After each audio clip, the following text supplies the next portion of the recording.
Pernahkah kamu merasa dibenci tanpa sebuah alasan, diremehkan, dihina, bahkan dijatuhkan oleh orang yang diam-diam ingin melihatmu gagal? Wajar kalau muncul rasa ingin membalas, ingin melihat mereka hancur.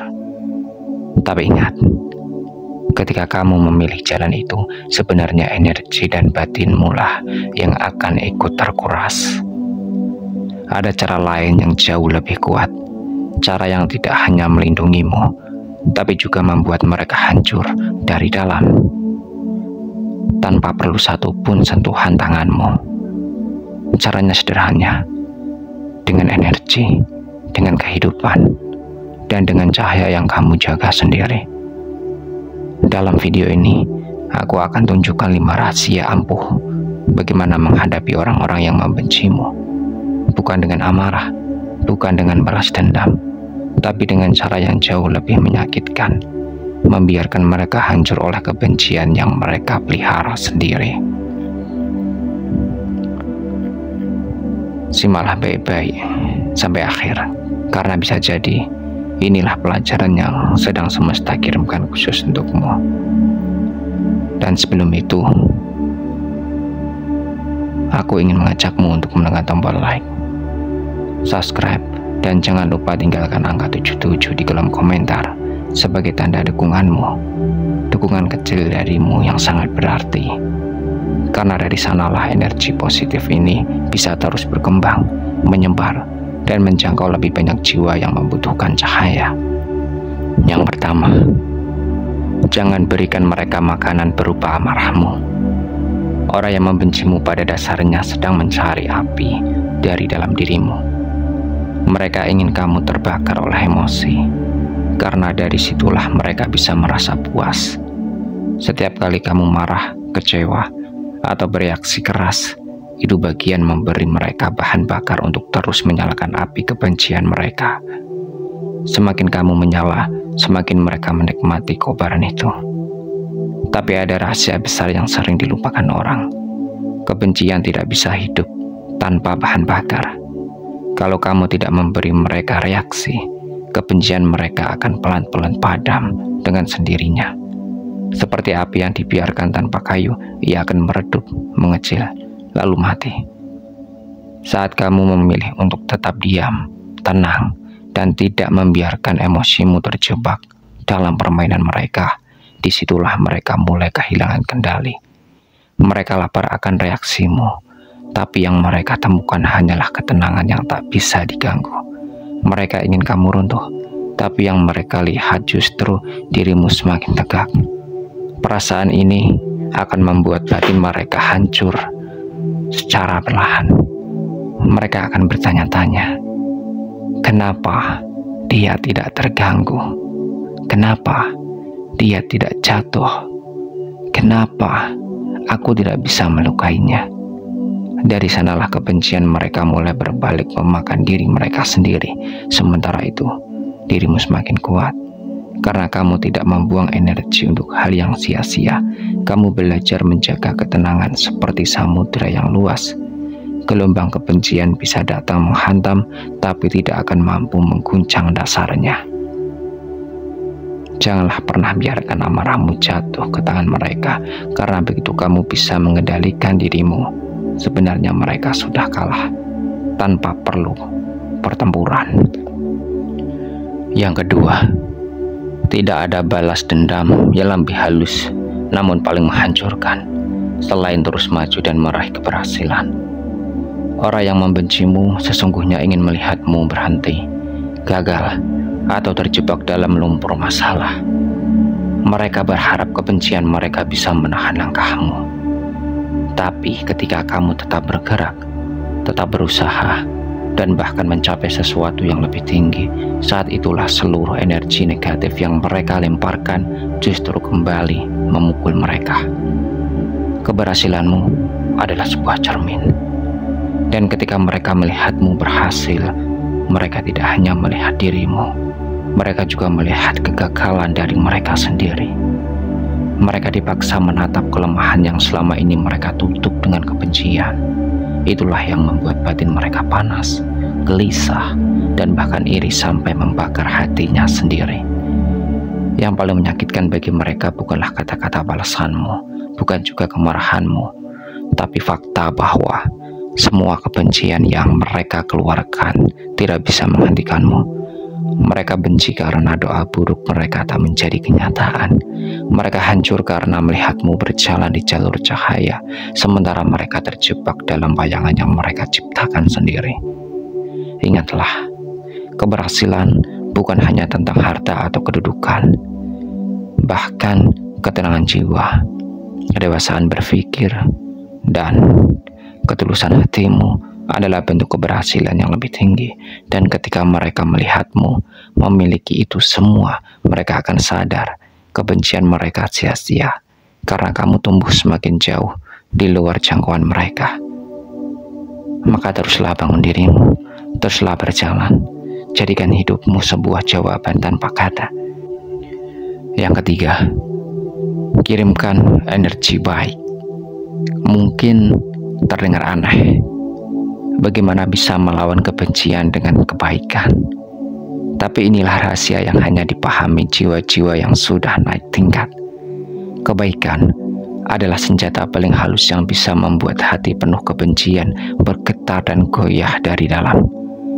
Ketika seseorang membencimu, mereka hidup di frekuensi rendah, iri, dengki, marah, dan penuh kegelapan. Dan biasanya mereka hanya paham cara bertarung dengan energi serupa. Amarah dibalas amarah, kebencian dibalas kebencian. Tapi saat kamu memilih jalan sebaliknya, yakin, mengirimkan doa, niat baik, atau bahkan hanya senyum tulus, itu seperti kamu memutar kunci rahasia semesta.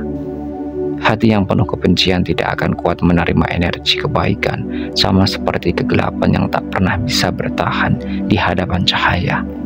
Begitu juga kebencian akan mulai goyah ketika disentuh oleh ketulusan. Awalnya, mereka akan merasa bingung, gelisah, bahkan tersiksa. Kenapa dia tidak membalas? Kenapa justru aku diperlakukan baik? Perasaan itu akan terus menghantui, karena jauh di dalam lubuk hati mereka sadar bahwa kebencian mereka tidak punya kuasa untuk merusakmu. Namun sebaliknya, energi baikmu justru memantulkan kembali racun yang mereka ciptakan. Mengirimkan energi baik bukan berarti membiarkan dirimu diinjak. Itu adalah bentuk kekuatan tertinggi. Kamu menunjukkan bahwa hatimu terlalu luas untuk dipenuhi kebencian, terlalu tinggi untuk ditarik ke bawah. Dan ketika mereka akhirnya lelah dengan kebencian mereka sendiri, di sanalah mereka hancur. Karena tidak ada yang lebih menyakitkan daripada menyadari bahwa orang yang mereka benci justru mendoakan kebaikan bagi mereka. Itulah kemenangan jiwa. Kamu tidak hanya selamat dari kebencian, tapi juga menjadikan dirimu saluran cahaya yang membuat kegelapan orang lain pelan-pelan retak dari dalam. Yang keempat, jaga ketenangan batinmu. Di tengah kebencian yang dilemparkan padamu, ada satu kekuatan yang membuatmu tampak tak tersentuh. Ketenangan batin. Orang yang membencimu ingin melihatmu terprovokasi, kacau, atau hilang kendali. Mereka menunggu detik di mana emosimu meledak, karena itu akan menjadi bukti bahwa kebencian mereka berhasil menusuk. Tapi, ketika kamu tetap tenang, mereka justru merasa dipatahkan, karena ketenanganmu adalah tameng tak terlihat yang tak bisa mereka tembus. Semakin mereka berteriak, semakin diam kamu. Semakin mereka menyerang, semakin teguh hatimu sendiri. Dan pada akhirnya bukan kamu yang terguncang, tapi mereka sendiri yang mulai retak dari dalam. Bayangkan hatimu seperti danau yang jernih dan tenang. Jika seseorang melempar batu kebencian ke dalamnya, air mungkin bergelombang sebentar, tapi tak lama kemudian kembali hening, memantulkan cahaya langit dengan lebih indah. Begitu juga dengan jiwamu. Ketenanganmu akan selalu lebih kuat daripada badai yang mereka ciptakan. Ketenangan batin bukan berarti kamu lemah. Justru disitulah letak kekuatan tertinggi, karena hanya orang yang kuat yang mampu menguasai dirinya sendiri di tengah provokasi. Mereka yang membencimu tidak akan sanggup memahami hal ini. Yang mereka lihat hanyalah betapa damainya dirimu meski mereka sudah berusaha menghancurkanmu, dan disitulah hati mereka akan semakin tersiksa. Lebih dalam lagi, ketenangan batin juga membuatmu terhubung dengan energi semesta yang murni. Saat hatimu tidak bergejolak, intuisi menjadi lebih tajam, doa lebih cepat dikabulkan, dan jalan hidupmu terasa lebih lapang. Sementara mereka yang terjebak dalam kebencian akan terus berputar dalam kabut kegelisahan yang menyesakkan. Maka jagalah ketenanganmu seperti menjaga sebuah permata.